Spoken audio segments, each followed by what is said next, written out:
Hello বন্ধুরা, কেমন আছো? আশা করি ভালোই আছো, আমিও ভালো আছি। তো চলে এলাম নতুন একটা ভিডিও নিয়ে। তো আজকে পুজোর শপিং করতে যাব তো রামপুরহাট। তো চলো দেখতে থাকো পুরো ভিডিওটা। আর আমি সাজতে সাজতে এলাম, মানে পুরোটা হয়নি। তো চলো পুরো ভিডিওটা দেখতে থাকো। তো কেমন আসছে ভিডিওটা কমেন্ট করো। তো চলো, দারুণ লাগছে আকাশটা। মোবাইলের দিকে দেখা।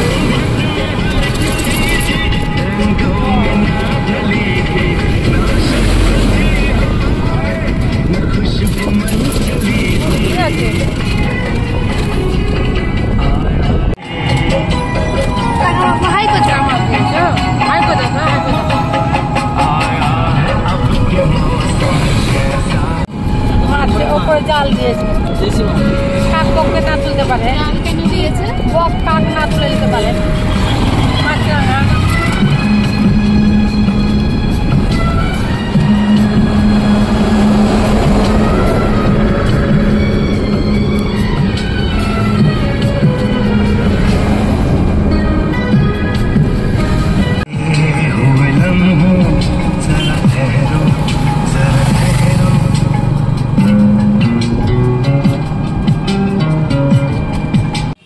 তো পৌঁছে গেছি রামপুরহাট।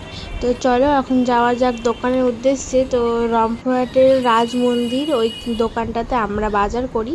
তো চলো ওটাই যাব। তো তোমরা দেখতে থাকো পুরো ভিডিওটা। তো চলে এসেছি, আর প্রথমে ছেলেদের এখানে চলে এসেছি, ছেলেদের স্যুট কিনছে। তো এটা মাদের সঙ্গে গিয়েছিলাম, মানে মারা বাজার করতে গিয়েছিলো, তাই আমাকে নিয়ে গেছিলো আমাদের ফ্যামিলির জন্য কিছু কিনবে, তার জন্য চয়েস করার জন্য। তো চলো দেখতে থাকো পুরো ভিডিওটা। তো এখানে পান্থশালাতে চলে এসেছি খাওয়ার জন্য। তো পান্থশালাতে খেতে বসে গেছি, আর চাউমিন নিয়েছিলাম আর ধোসা। তো তোমরা সবাই জানো কীরকম লাগে খেতে, তো বলার কিছু নাই সেটা আলাদা করে। তো চলো খাওয়া যাক, খাওয়ার পরে আবার যাব দোকানে। চলো, এটা হচ্ছে রামপুরহাট কসমো বাজার শপিং মল। তো আমরা শপিং মলে কিছু জিনিস কিনবো, কিনে বাড়ি চলে যাবো। তো বাড়ি যেয়ে আবার তোমাদের পরে দেখাবো, পুরো একসঙ্গে দেখাবো কী কী কিনেছি না কিনেছি। চলো টাটা, বাই বাই, আজকে এই পর্যন্ত।